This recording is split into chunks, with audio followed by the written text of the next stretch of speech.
What's up guys, JM here. Today we'll be covering chapter 13 of arc 5. Before we get into things, please don't forget to subscribe and hit the bell so you don't miss out on future chapter summaries and more V0 content. Chapter 12 ended with Garfiel asking Subaru if he could come with him so he can see how strong Reinhard is. Chapter 13 opens with Subaru watching Garfiel sparring against Reinhard. While the battle is raging on, Subaru reflects on how Wilhelm declined his invitation to watch the match. Before he could dwell on it too much, he's interrupted by Julius and Ferris, who had accepted his invitation. Subaru mentions that Reinhard is truly a monster, as he is dodging Garfiel's attacks with ease. Julius sighs and agrees that while it's hard to deny, he doesn't like using such a term to describe a friend. Ferris agrees with Subaru as well and adds that it's hard to deny even under normal circumstances. Subaru is in awe of Reinhard. That guy, is he really just standing there without moving? Julius nods in agreement. It was the original condition after all. Reinhard would never violate it. Although, failing to force him to do so is probably humiliating for Garfiel. Garfiel had been trying to attack Reinhard in different angles to try and find a weak spot. Unfortunately, he wasn't going to find it, as it did not exist. Reinhard continued to dodge his attacks with ease, not moving a single inch. Subaru is still surprised that Reinhard even accepted Garfiel's reckless challenge, as Reinhard did not benefit from this in any way. Although, deep down, Subaru had wanted to see this match. Garfiel, who was arguably the strongest in the Amelia faction, was becoming quite arrogant after getting constant praise and attention for his strength. This worried Subaru, as Garfiel hadn't fought any opponent stronger than himself, the closest being Elsa, but he was able to dunk on her in the end. Subaru doesn't want Garfiel to become satisfied with winning and not knowing what his current limits are, which is why this match is necessary for Garfiel's growth. Although, Subaru didn't expect this power gap between Reinhard and Garfiel to be this huge. Before the match had started, Reinhard set a few rules. No weapons, no dangerous blessings, and hurting the other party was prohibited. Subaru also called Ferris to heal any potential injuries and invited Julius and Wilhelm for commentary. Subaru turns to Julius and mentions that he hadn't told anyone else about the match. Julius nods and mentions that it was wise to, otherwise Anastasia would have made it a performance, and if Mimi were to find out, she would be upset. Subaru asks Julius for his opinion on Garfiel. Julius smiles and mentions that Garfiel is certainly strong, talented, and has a lot of room to grow. Ferris jumps in and adds that even though Garfiel has a lot of potential, it's sad that he's just being toyed with currently. Suddenly, the three knights hear Reinhard speak up. That's a shame. Too hasty. Reinhard grabs Garfiel's arm and slams him into the ground. A cloud of dust surrounds them. Once the dust cleared, Garfiel sighs and admits defeat. Subaru felt bad for Garfiel and hopes that his self-esteem wasn't hurt too much. After the match, dinner was served. However, Garfiel did not show up for dinner. Anastasia was annoyed that they hid such an interesting event from her. Julius attempted to calm her down, but she claimed her Kararagi spirit was still hurt. Subaru sighs and mentions that Garfiel's spirit is way more hurt. He asks Anastasia to please let Garfiel recover in peace at the very least. Everyone in the room agreed to Subaru's request. However, Felt spoke up. Anyway, is that what happened? This knight here doesn't know how to be nice to opponents and the like. Sorry about that, brother. Reinhard corrects her and mentions that his body and mind were enriched by the experience. Reinhard then mentions that Felt looks good in her current outfit.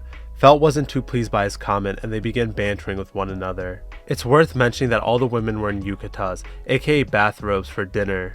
Don't ask me why, that's just what is written. Subaru is just as confused as I am. He asks Beatrice if they all took a bath.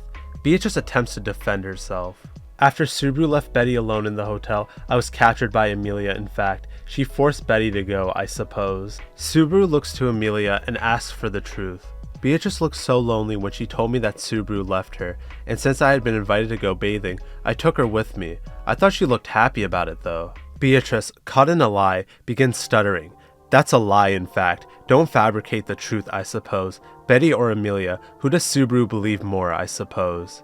Subaru nods and says he'll take that as her confession. Subaru begins staring at Amelia. Amelia notices this and asks, Subaru, you're breathing heavily. Do you have a fever? It's merely the heat of love. Amelia, can I braid your hair? Sure, but food will be served soon. Afterwards? Subaru had been stroking her hair, but pulled it back once he noticed that several people were staring. Felt being one of them. She mentions ever since the last time she saw them, their relationship hadn't changed at all. Subaru gets defensive and they begin going back and forth.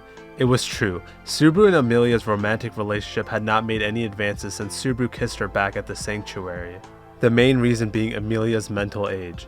It still needed to grow to a point where she could accept Subaru's romantic advances on her. but his love for her remains strong as ever and he's willing to wait it out. Subaru attempts to describe his relationship with Amelia to Felt. Put it this way, this feeling might be something close to what Krush's relationship is going through. Krush overhears Subaru and is confused. My relationship? What? Subaru sighs and explains himself. Yeah, although Ferris is always clinging to Krush, it could be said that they don't see each other as man and woman, right?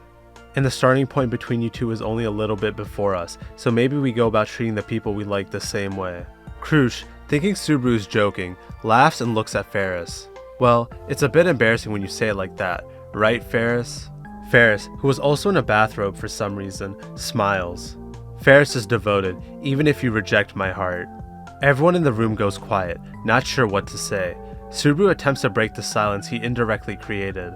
I'm so sorry for revealing the secret I dug up. Alright, I guess it's time to eat.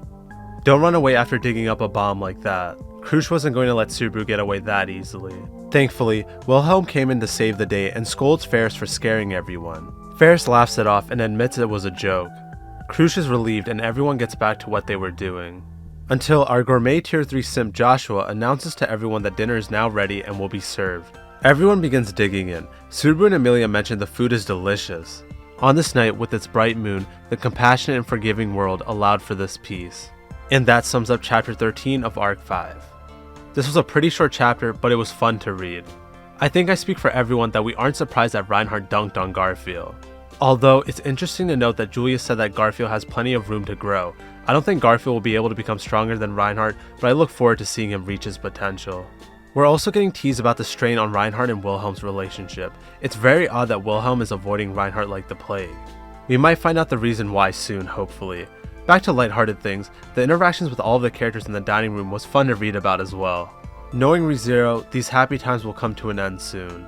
Let me know if you guys have any theories, predictions, or overall thoughts about the chapter or going forward in the comments section. I'll be reading all of the comments, then responding to and discussing 3 to 5 comments in the next video. Alright, now to get into 3 comments of the last video's comment section. The first one comes in from Greedy Little King. They wrote, "Been rereading ReZero Arc 5 for the 3rd time, and this time I'm going to be reading a chapter as you release a summary video to help me understand more. I might miss something. Keep up the work, man. We support you." Oh nice. Arc 5 is certainly one of my favorite arcs. I'm also making these summaries as a refresher for myself in case if I missed anything the first time I read it. I appreciate your guys' support. The second comment comes in from Keem Clan. They wrote, "Don't defend yourself. Rem's trash." Sheesh. Amelia for the win. Hashtag Team Amelia. The final comment comes in from Tristram. They wrote, "Dope video as always. Your voice is so pleasing. I have a question though. Have you already read Arc 5 or is this your first time?" Thank you. I've already read Arc 5 and I'm caught up on the web novel. I try to review every chapter from the perspective of someone who hasn't read Arc 5 entirely, so I can understand why you thought this was my first time. With that being said, thank you so much for the support as always. If you don't want to miss out on future Arc 5 summaries and more ReZero content, please consider subscribing and hitting the bell. Thank you for watching, and I hope you all have a great day.